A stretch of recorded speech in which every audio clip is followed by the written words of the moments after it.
Good morning. Welcome to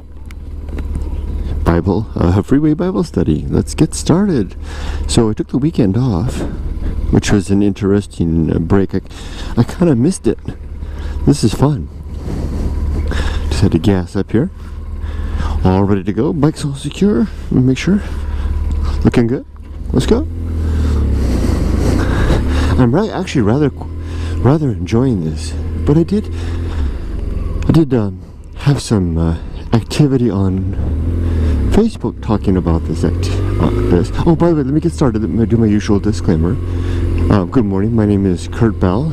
I'm a non-believer of every religion. I'm a nun, a N-O-N-E. Don't have any religious affiliation, although I used to be a Christian.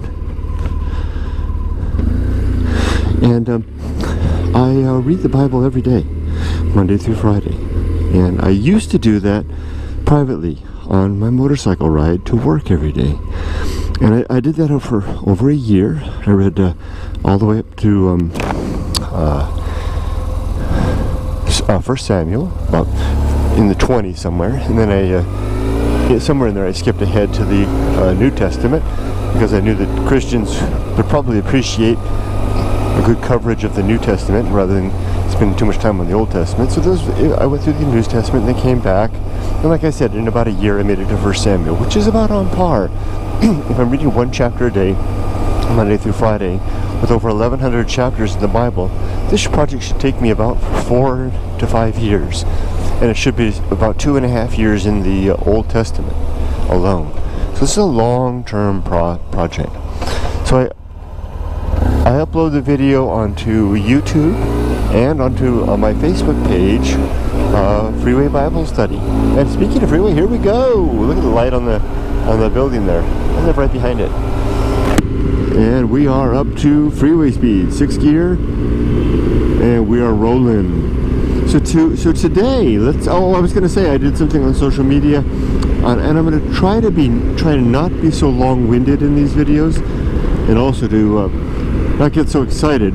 I tend to speak quickly when it's fun. I speak quickly when I'm talking about this stuff, and I don't think that's makes a very good flow. So I'll try to moderate my speaking and also temper my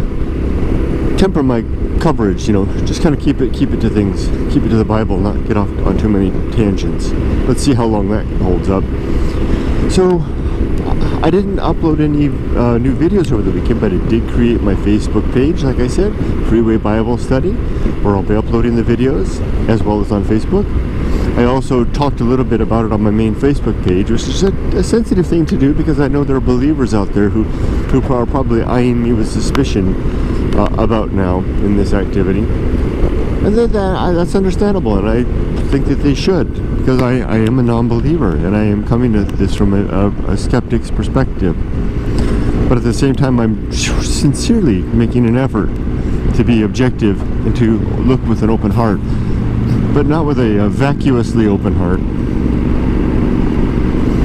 So I also noticed that my subscriber count is taking this big hit on YouTube. My YouTube subscriber base doesn't seem to agree with me doing this, which is understandable given they didn't sign up, they didn't subscribe to the channel for any of this. But I saw some interesting graphs as people are fleeing the channel. But let's get on with it. I'm doing today. I did this morning and yesterday a little bit. I kind of got a head start yesterday reading Genesis 6, which is I can't remember what the title is, but this is the getting ready for the flood.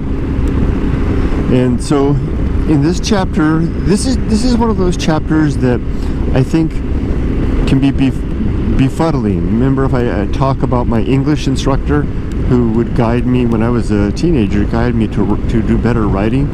I think if that same instructor had a 16-year-old Yahweh in front of him looking at this chapter, he would, if he had the courage to, he's talking to God after all, he would probably suggest that this chapter is a little disjointed. I mean, we're beginning with, some descriptions of different types of humans or humanoids on the earth, going off to something about, the one group of these, taking human women as they see fit, for wives. and then about the corruption of the earth. Oh, and the fact that they're giants, and then moving on to a plan to destroy everything, at least everything that doesn't swim, and then a selection of a select family who will survive all of that, and then instructions for them to get ready. Hey, I just covered the whole darn thing. So a reader of this is probably looking, now that we've introduced Noah, is probably looking for some thread to Noah. What are Noah's instructions, and how is God suggesting he carry this out? But that's only a bit part of that. So let's kind of go walk backwards and start over, and I promise you I won't be too long. This is a very short chapter after all.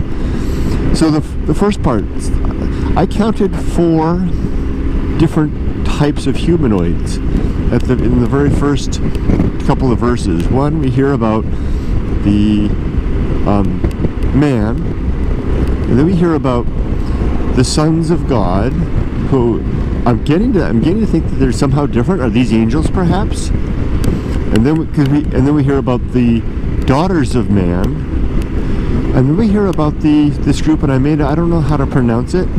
Are they called Nephilim? Something like that. Who appear to be giants with like a single stride of, they're really big people.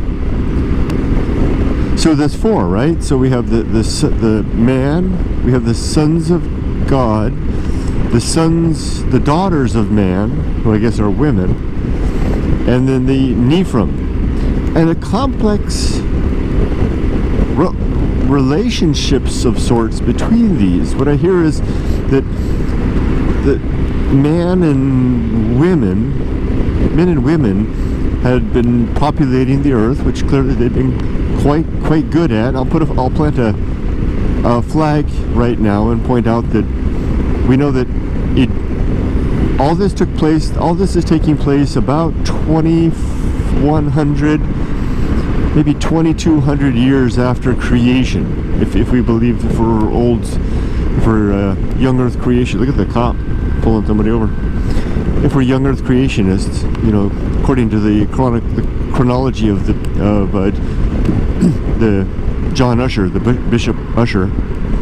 So we're talking about 2200 years after creation. We know that, and if the earth is about, if creation happened roughly 6,000 years ago, so we're about 1/3 of the way through. Egyptologists can date, the founding of ancient Egypt, the congealing ancient Egypt, the civilization of ancient Egypt congealing out of the primeval, bits that, so before the civilization emerged there. That's I think that's 31 BC. So at least, what would that be?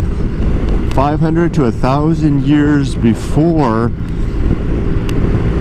Noah, we've got Egypt started. So we've got an Egyptian civilization 500 to 1,000 years. Now, just because I can't do the math in my head very well, 500 to 1,000 years before Noah, we've got Egypt, ancient Egypt, and their civilization. They're writing records. They have a government, a system, the records, the whole darn thing.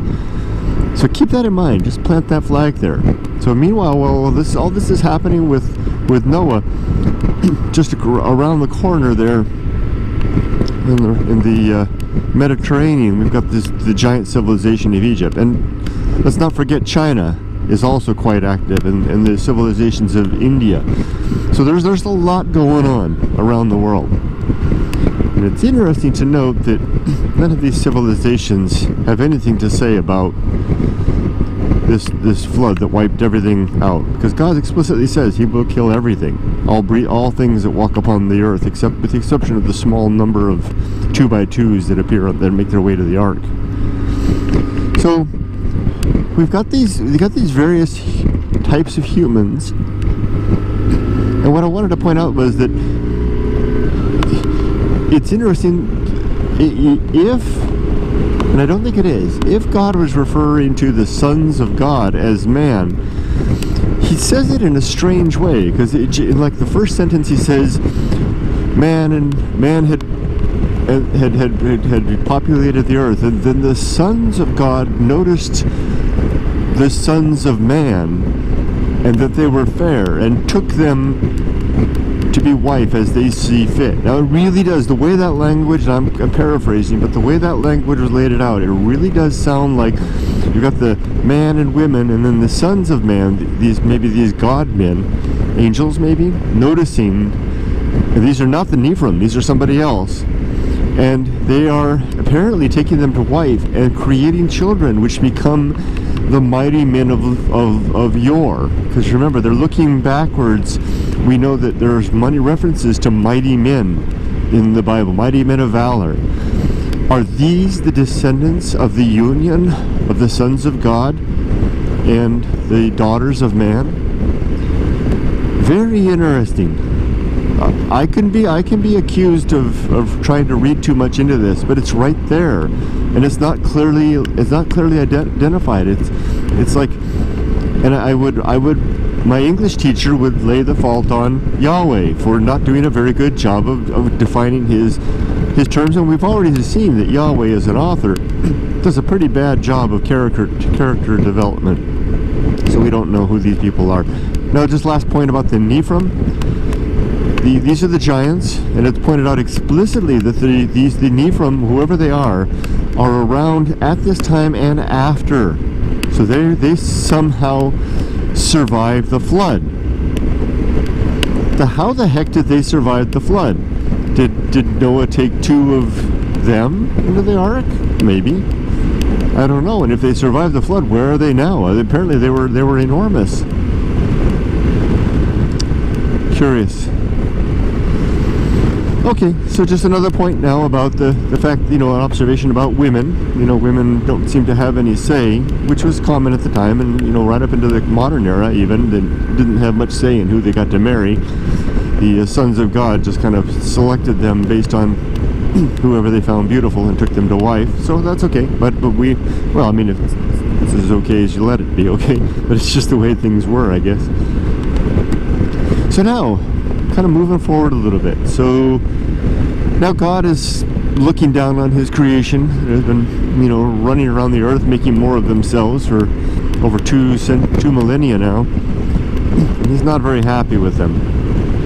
And they clearly haven't done a very good job. And I'm sure I could understand that is the case if he's looking at these Egyptian civilization, the Chinese civilization, and the Indian subcontinent civilizations, and they're clearly not having anything to do with him. They've forgotten about him. I guess he would be quite upset. But he's decided he's gonna get rid of the everything.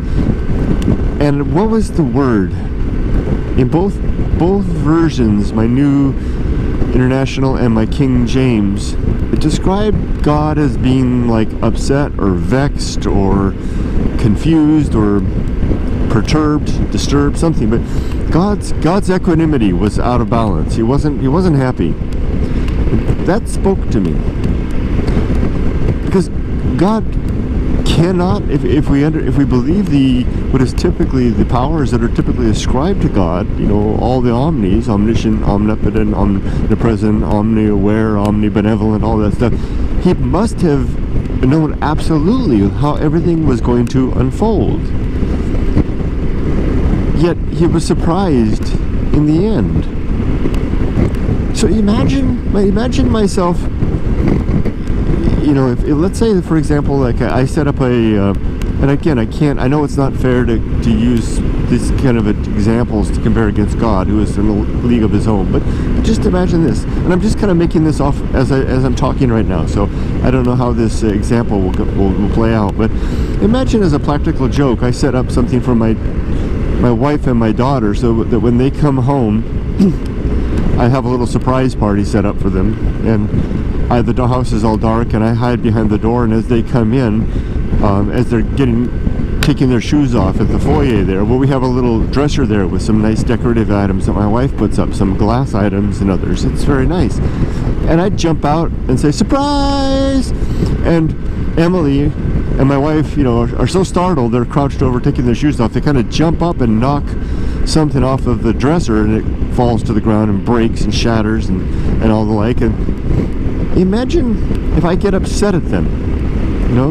Is it, you guys, why don't you be more careful? Oh my gosh, you just, get all mad, about what they did. That wouldn't be very reasonable of me, would it? I mean, I'm the architect of this circumstance. I'm the one that put all these pieces into position. And I know that human beings have I don't know if it's a failing, but it's a fact of their character that they bodily react. They jump and start and wave their arms around when they're startled. And to have expected them to maintain their bodily control when I startle them in a close quarters like that would be unreasonable of me. So I think anybody watching this circumstance would take me aside and say, hey, listen, dude, I mean, don't get upset at your wife and daughter for breaking something when you startled them in that way. Likewise, if I got mad at my dog, if I took him into a restaurant and he peed on the rug, if I know that dogs pee on rugs, they pee, right?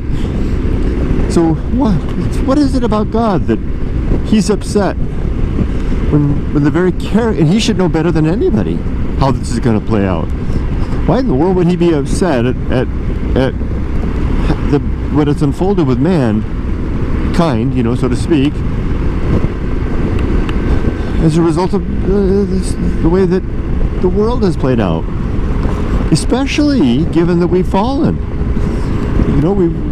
Original sin has occurred. We know the difference between right and wrong, and we have the ability, the free will to not choose it. I mean, if that's the nature of the trial that we've been given here, then we are living in perfect accord with that. Some of us will pass through, some of us won't. And now at this point, this is early on. There is no hell. In fact, if you talk to the Jews, I don't think the Jews have any concept of hell. They simply, when you die, you sleep with the fathers.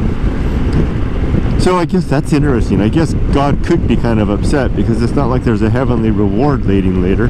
He wants us to be good now for goodness sake.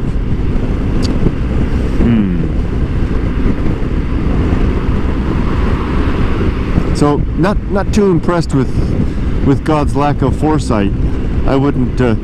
I would think that even a mediocre human parent, would be better able to tolerate their children's trespass on their rules if they find themselves in circumstances where,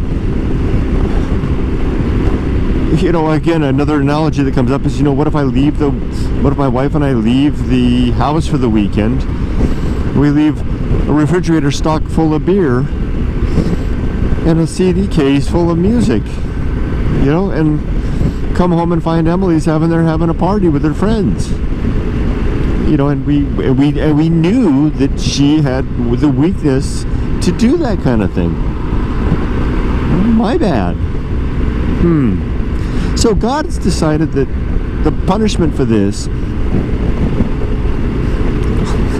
would be a good. I don't think any punishment would be correct given the circumstances of what he made. I think he would be best, and who am I to say what God should do?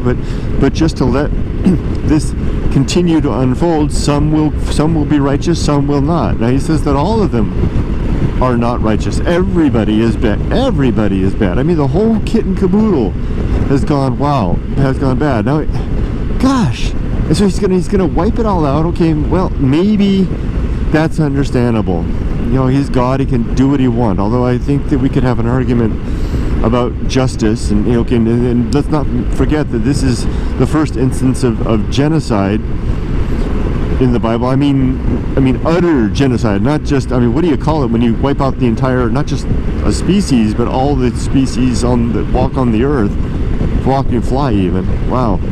So there's that. But he's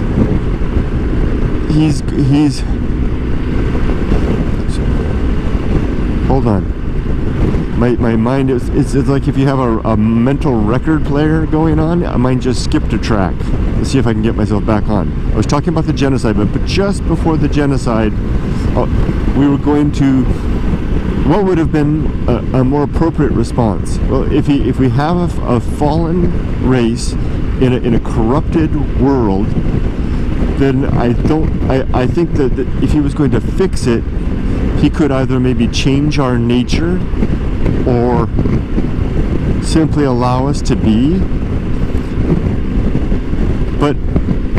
or destroy us. There you go.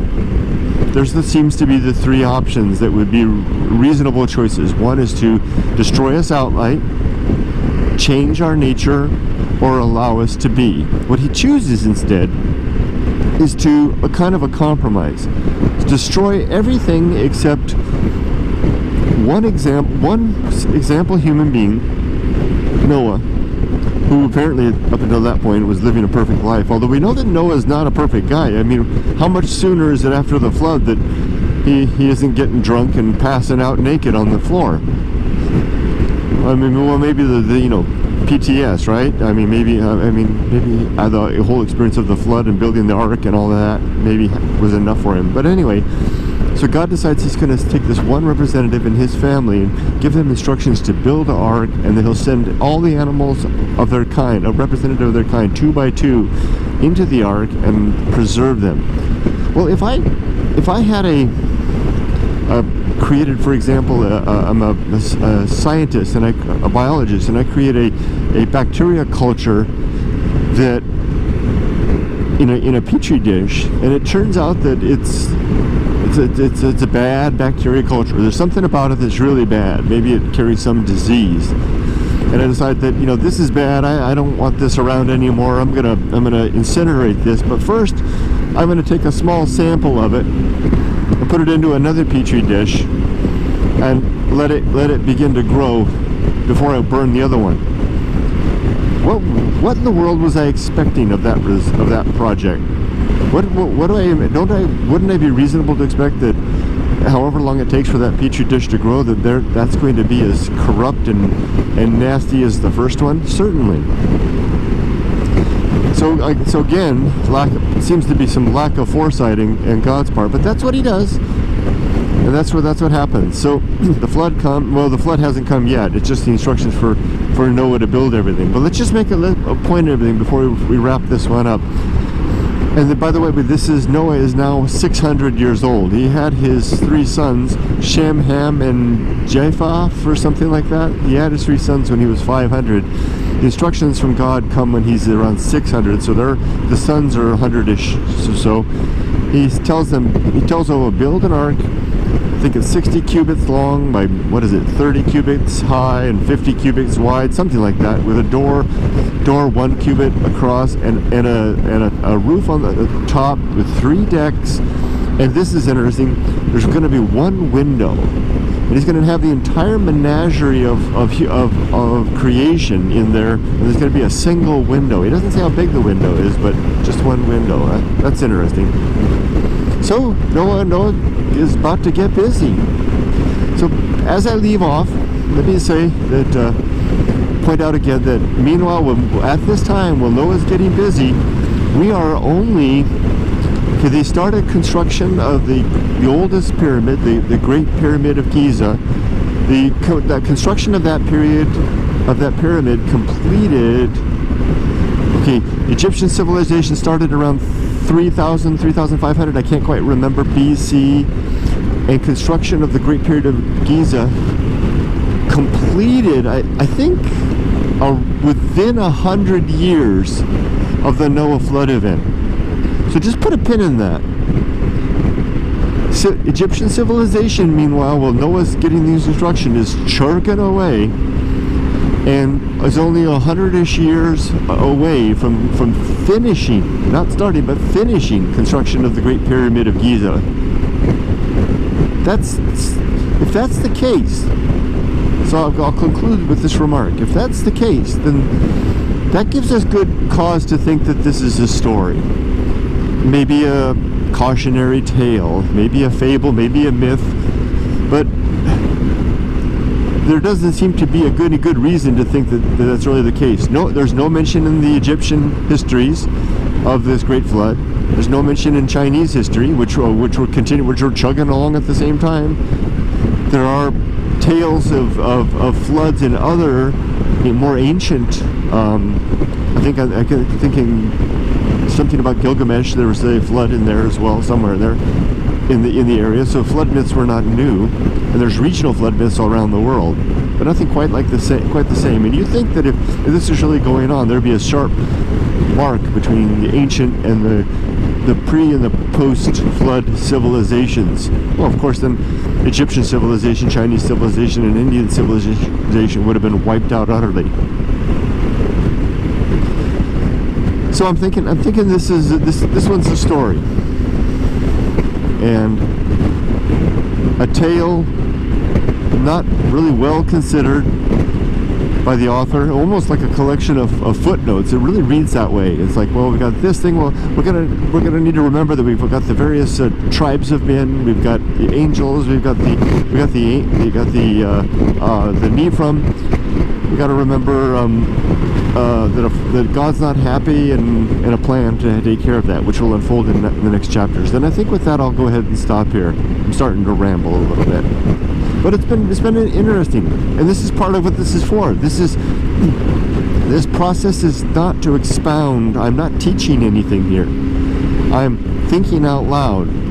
I'm listening to these chapters, or reading these chapters, usually both, and then this is exactly how I operate in my head. If the camera wasn't on right now, I'd be riding along right now, thinking in my skull these exact same thoughts. So if it sounds disjointed and I lose track once in a while, that's because this is an unscripted, unplanned process. I don't have a particular end that I'm after. My end is that when I feel that I've given a good think to the whole chapter, and I can put a bow on it and move on. And I think that I've got that bow. So it's about this. I can see the sun's about to burst through. So let's stop for now. Thanks for joining me for Freeway Bible Study for chapter 6 of Genesis. Take care, everybody. Have a wonderful day.